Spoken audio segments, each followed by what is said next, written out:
Bismillahirrahmanirrahim. Assalamualaikum warahmatullahi wabarakatuh. Salam sejahtera. Welcome to the SDG 101 series, an initiative of the RDC Berhad, which is also known as the Regional Development Community Berhad. I am Professor Datuk Dr. Asma Ismail, the Ibn Sina Professorial Chair in Medicine for the International Islamic University, Malaysia, based in Kuantan. I'm also the President of Academy of Sciences, Malaysia.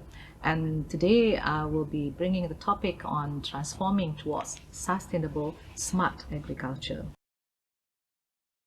Let me begin by saying that today our world faces a confluence of very pressing challenges. We have the problem of population growth, which is ever increasing. We have a problem of food security that is decreasing. Then we have an increasing problem with climate change that is happening due to the large greenhouse gases that have been emitted.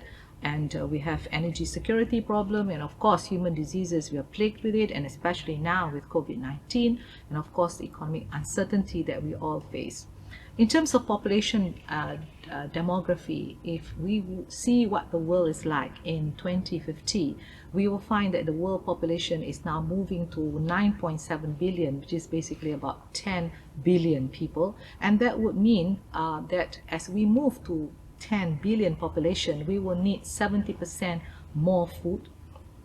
We're going to have a need for 55% increase in water demand, especially for drinkable water. And we are also seeing a shift of people moving from the rural areas to people living in the urban areas. So urbanization is going to be another factor. Then we are talking about lots more people, about 1.12 billion that will be living in poverty. And this is the new thing that is coming in. A lot of us, because of healthy living, we are now moving to a 1.5 billion, a lot of aging population that is now going to be of aging 65, with age 65 and above.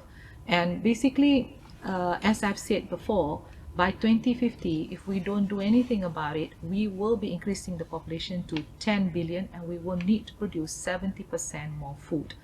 And not only that, not only just to produce food, we also need food produced to be customized to the needs of the growing urban population. And to do that, we would then have to look at the entire agriculture value chain. And of course, United Nations since 2030, in their since 2015, have been already talking about Sustainable Development Agenda, and international community had already predicted that there will be a global need for enhanced food production, and committed itself to ending hunger. And in the program that they have done for transforming our world, the 2030 Agenda for Sustainable Development. With this age of science and technology, you may ask the question, why? Why are we still having hunger as a problem for the world? Because, very simple, ladies and gentlemen, we have very little innovation that has taken place in this industry, or especially in the agriculture sector. Farmers whom we depend on to produce the food that we need continue to remain poor, while the middlemen continue to make the most significant profits. So basically what we're going to say is that the world needs a drastic change, because following the current ways of how we do things in the agriculture industry, there's no way we can solve the problem of having to produce more than 70% more food in order to feed the population of 10 billion by 2050. So what are the main global challenges in the agriculture sector?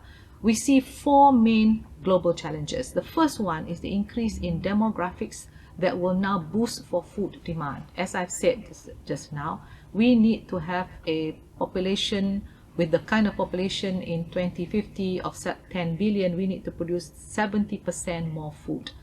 Not only that, the global diet is also changing as a result of the shifting of demographics towards urbanization, and with urbanization comes the rise in income of the people. And once there is a rise in income, there is also an increasing demand now for processed food, like animal source food, as part of the broader dietary transition as we shift now towards urbanization. But this is the question we need to ask. As we now move towards urbanization, the rural population is shrinking and rapidly aging. So the question then, who's going to farm? And who's going to produce all this food, all right, if we now start to move towards the urban areas? Then the second global challenge is the current uses of natural resources are also highly stressed. Now please remember that agriculture uses 70% of usable water in the world is meant for agriculture, and therefore water resources also get to be highly stressed as the population continue to increase. Not only that, land shortage has also resulted in smaller farms, therefore lower production per person, therefore a lot of people now without land. And what do? They continue now to undergo global deforestation in order to now attain more land for agriculture. So again, disturbing now the biodiversity in the environment.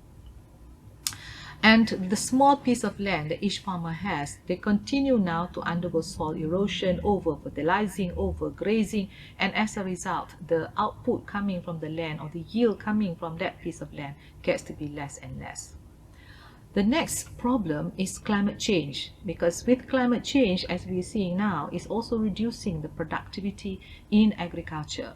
Because remember, agriculture contributes the largest share of global methane and nitrous oxide emissions, and basically by 2050, with the increase in population to 10 billion, is going to increase even more.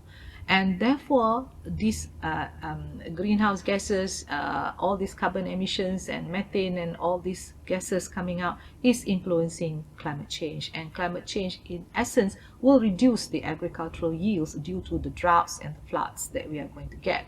And the existing long-term environmental problem like groundwater depletion and soil degradation will affect food and agriculture production system. And the fourth one, can you believe it, is food waste. All right, food waste means inefficiency and is an environmental threat. When I'm just talking about the world is full of people who are hungry, between 30 to 50% of all foods produced globally, valued at more than US 1 trillion, is never eaten.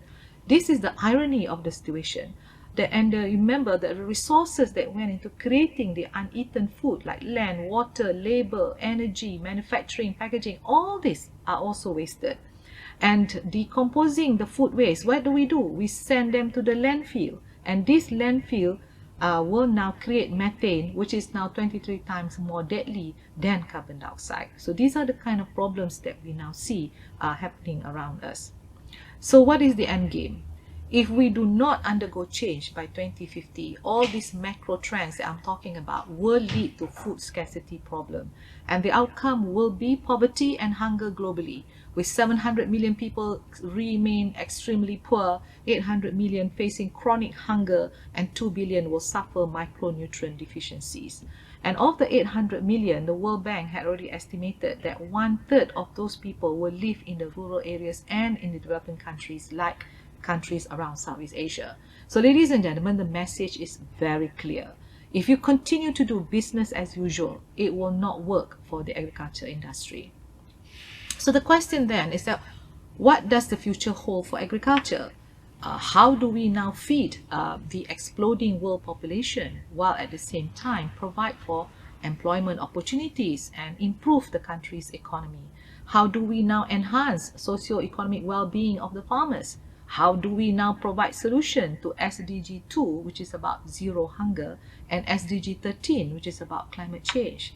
So the short answer is agriculture 4.0, or what we call smart agriculture, with the injection of science and technology.